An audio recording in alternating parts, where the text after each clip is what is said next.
En 2023, Elon Musk, l'homme le plus riche du monde, a été détrôné. Et à sa place, un homme mystérieux a pris la couronne. Louis Vuitton, Christian Dior, Gucci, des marques que tout le monde connaît et admire. Que ce soit sur Instagram, les plus grands podiums du monde ou auprès des présidents les plus puissants. Leurs produits sont partout et ils ont tous une chose en commun. Ils appartiennent tous à un seul homme, Bernard Arnault. L'homme le plus riche du monde qui a construit à lui seul le plus grand conglomérat de luxe au monde, LVMH. Ses tactiques commerciales impitoyables lui ont valu le surnom de loup en cachemire. Un tueur au cœur froid qui a trahi des amis et exploité des partenaires uniquement pour atteindre son objectif ultime, amasser plus de richesses que quiconque. Contrairement à ses pairs milliardaires, il mène une vie secrète et recluse. Vivant comme un méchant de James Bond, Arnault a tout accompli. Ceci est l'histoire de l'homme le plus riche du monde. Le 5 mars 1949, Bernard naît à Roubaix, en France. Bernard n'a jamais à se soucier de quoi que ce soit. Alors que certains fouillent les décombres dans la France d'après-guerre, Bernard apprend le piano et joue au tennis, menant la vie typique d'un enfant riche. Son père a étudié l'ingénierie dans l'une des meilleures universités du pays et a repris l'entreprise de génie civil de son beau-père, Ferret-Savinel. Il a des projets similaires pour son fils. Dès son plus jeune âge, Bernard apprend le monde des affaires et de l'entrepreneuriat, l'importance de prendre des risques et d'être ambitieux. Ainsi, il n'est pas surprenant qu'il veuille étudier ici. Seul un groupe restreint est éligible pour étudier à l'école polytechnique, et il en fait partie. Muni de son diplôme d'ingénieur, il commence à travailler pour l'entreprise de son père. Grâce à son excellent sens des affaires, et franchement, un peu de népotisme, il gravit les échelons. Malgré ses premiers succès, Bernard ne se sent pas satisfait de ce qu'il a accompli jusqu'à présent. Toute sa vie, il a été félicité pour la fortune que son père avait bâtie. Bernard en a assez. Il veut sortir de l'ombre de son père pour bâtir un héritage encore plus grand. Depuis son enfance, Bernard a été fasciné par les produits de luxe, Chanel, Cartier, Hermès. La liste des marques de luxe populaires ne cesse de s'allonger. À la différence des autres, il n'est pas dupe de la classe et de l'élégance, mais il sait qu'elles imposent des prix élevés et de fortes marges. Sans aucun doute, les produits de luxe sont les briques parfaites pour bâtir un empire. Bernard peut déjà imaginer son héritage en tant que roi du luxe, non roi du monde. Comment construit-on un empire du luxe? Il y a deux façons différentes. Vous pourriez créer votre entreprise, dominer le marché et croître rapidement. Un processus long et fastidieux alors que vous repoussez la concurrence et développez votre marque. Ou vous pourriez simplement racheter toute la concurrence. Pendant des années, Arnault a eu un œil sur le fabricant de produits de luxe Christian Dior.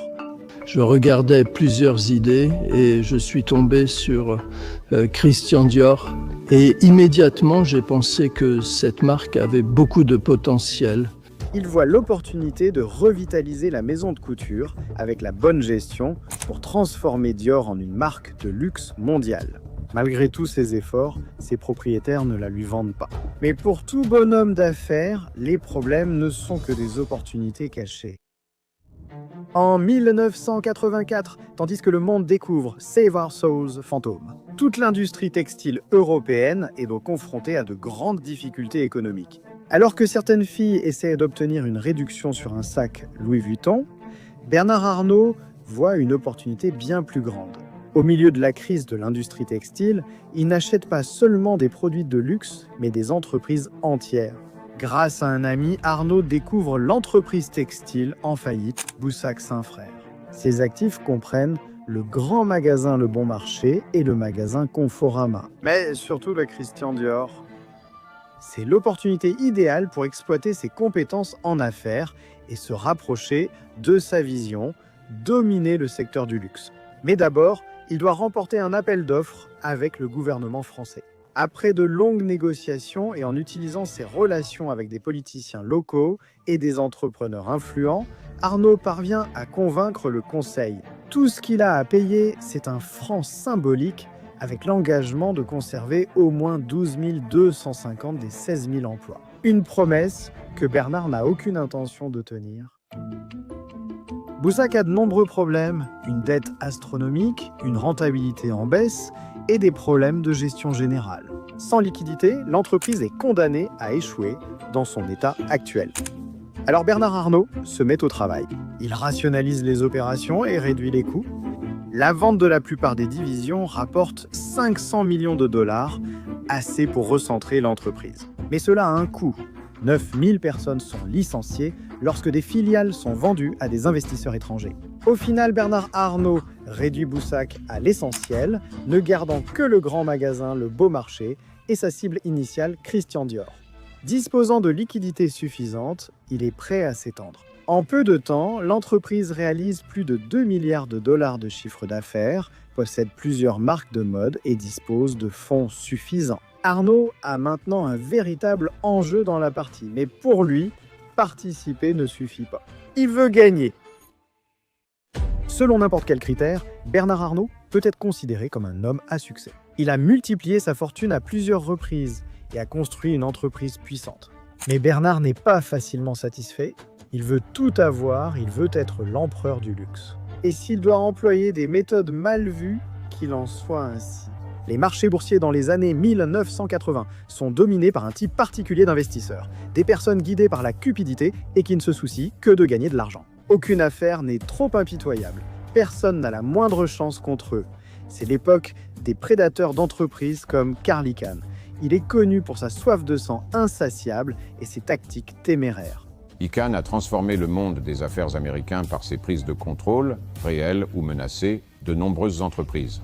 Ayant grandi dans un quartier pauvre du Queens, il s'élève jusqu'au sommet et construit un empire valant des milliards.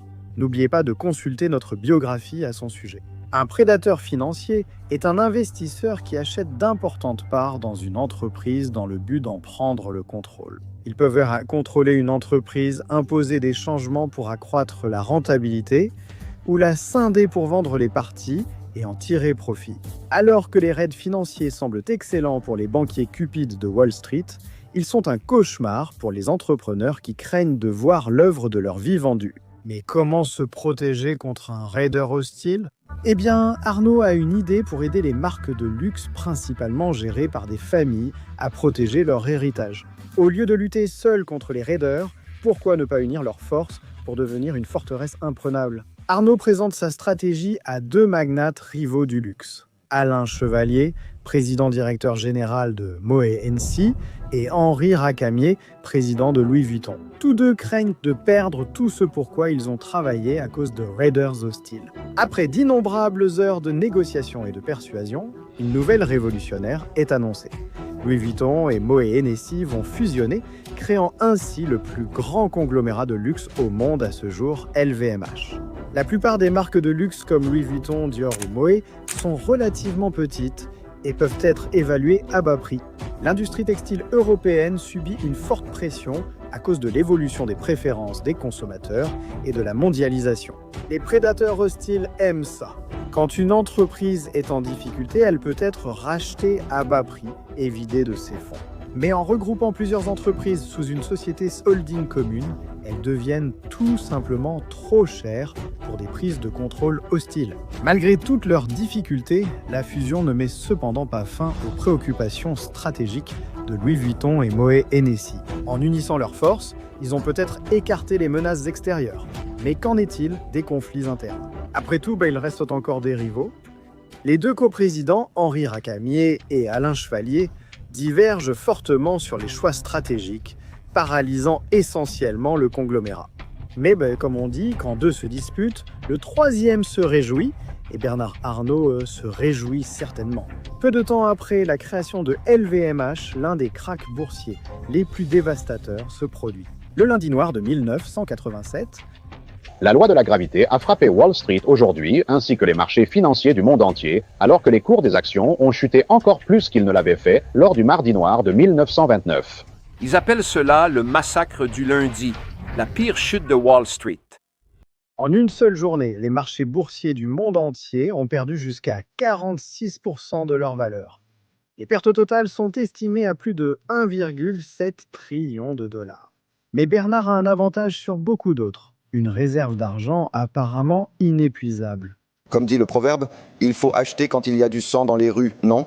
Il investit dans LVMH à prix cassé, établissant secrètement une participation dans l'entreprise. Et ça devient encore mieux. Henri Racamier, l'ancien président-directeur général de Louis Vuitton, demande à Arnault d'acquérir des actions et de servir de médiateur entre les deux présidents rivaux. Bernard Arnault, le chevalier blanc en cachemire, doit aider à ramener l'entreprise vers une direction unique. S'affirmant comme l'actionnaire clé pour un avenir prometteur, il conclut des alliances avec les deux parties. Le temps passe sans aucune amélioration en vue. Des rumeurs commencent à circuler à huis clos. Le public reste incertain jusqu'à ce que Bernard Arnault révèle sa véritable intention en juillet 1988. L'objectif qu'il poursuivait depuis le début. Il achète des actions LVMH dès qu'il peut. Au cours des mois suivants, Arnault dépense des milliards dans une lutte acharnée pour le contrôle, finissant par acquérir 43,5% des actions de LVMH et 35% de ses droits de vote, devenant ainsi le plus grand actionnaire de la société. De hauts murs peuvent arrêter les assaillants à l'extérieur du château, mais aucun mur au monde ne peut arrêter un cheval de Troie. En janvier, il est élu président du directoire et évince l'ancienne direction. L'entreprise s'est maintenant confrontée à un avenir sombre. Bernard Arnault a déjà relancé des entreprises, mais son pari audacieux réussira-t-il cette fois? La situation de LVMH est loin d'être idéale. Arnault fait face à un défi de taille. Comment redresser une entreprise en difficulté? L'industrie du luxe est très compétitive et les marques de l'entreprise peinent à se définir. Après avoir identifié tous les problèmes au sein de LVMH, il commence à vendre les divisions non rentables. L'entreprise doit être agile et efficace. Il élimine les couches de gestion inutiles, rationalise les opérations et réduit les coûts, restructurant l'entreprise de manière drastique. Pour que LVMH soit reconnu mondialement, il doit s'étendre au-delà de la France. Bernard Arnault ouvre des boutiques dans chaque grande ville. Connaissant l'importance du marketing, il investit massivement pour accroître la visibilité et le désir autour de toutes les marques du portefeuille de l'entreprise. Magazines de mode, panneaux publicitaires sur la 5e avenue et tournois de tennis. Les publicités et promotions de LVMH sont partout.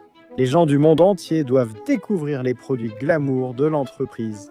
Cependant, Arnault ne néglige pas l'atout le plus précieux, la qualité. Tous les produits portant le nom LVMH sont de la plus haute qualité possible.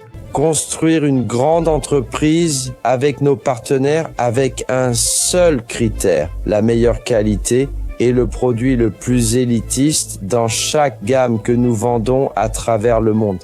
En quelques années, le chiffre d'affaires annuel et les bénéfices ont été multipliés par 5.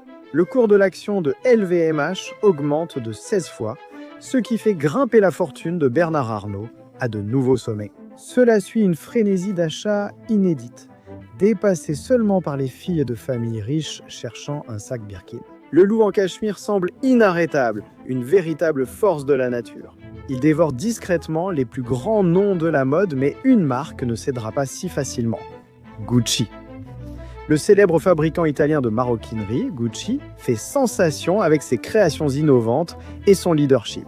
Il n'est pas étonnant que cela suscite l'intérêt d'Arnault. En suivant les principes impitoyables qu'il a utilisés pour prendre le contrôle de LVMH, il commence secrètement à acheter des actions, s'approchant lentement d'eux comme un chasseur à l'affût. Mais l'embuscade échoue. Domenico De Sole, président directeur général de Gucci, défend fermement l'indépendance de l'entreprise. Contrairement à de nombreux concurrents, il ne cède pas et accuse ouvertement Arnault de cette prise de contrôle rampante. Arnault n'est pas facilement découragé et augmente sa participation de 5% initialement à plus de 34%, tout en affirmant être un actionnaire de soutien et non intrusif.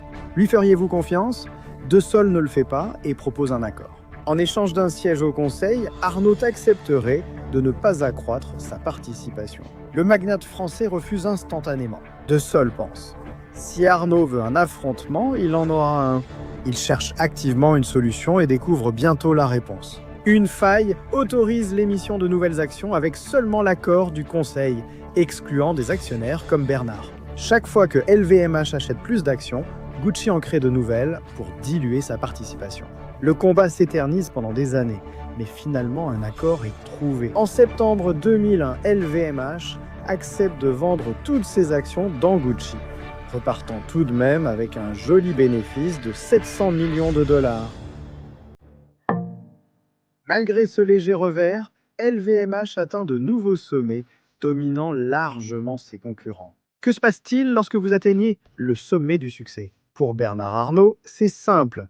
Il s'adonne à l'excès et à l'extravagance. L'ascension de son empire du luxe l'a rendu immensément riche. L'argent est devenu un trésor abondant. Rien n'est trop cher. Contrairement aux nouveaux riches qui affichent leur fortune, Bernard profite de sa richesse discrètement. Sa collection de voitures haut de gamme comprend certaines des plus rares jamais fabriquées par Ferrari, Bugatti, Koenigsegg et d'autres, chacune valant des millions. Il dépense des millions pour des yachts extravagants, des îles privées, de l'immobilier partout dans le monde, d'immenses collections d'art, des vignobles et des vins bruts. Il a vendu tous ses jets privés après le scandale du tracker de vol d'Elon Musk et ne loue désormais que des avions externes. Tout ça là pour rester caché du public. L'argent n'achète pas seulement des choses, il permet aussi de créer des expériences inoubliables. Jouer au tennis avec sa star préférée Roger Federer, ou organiser des fêtes somptueuses avec des chefs Michelin, musiciens célèbres ou anciens présidents. Chaque fois qu'un événement familial important se présente, Arnault ne ménage aucun effort et dépense des millions pour une seule soirée. Malgré son amour pour les possessions extravagantes, il n'oublie pas de redonner à la société. Il fait don de centaines de millions d'euros pour soutenir la recherche médicale innovante, aider les familles et les enfants défavorisés et contribuer à la reconstruction de la célèbre cathédrale Notre-Dame. D'ailleurs, même aux plus hauts échelons de la richesse, la concurrence entre milliardaires rivaux reste un jeu de surenchère, chacun essayant de surpasser l'autre. Après que François Pinault, propriétaire de la célèbre maison de vente aux enchères Christie's, a proposé de donner 100 millions d'euros, Bernard a dû affirmer sa domination et donner le double de cette somme. Un vrai geste de mal alpha.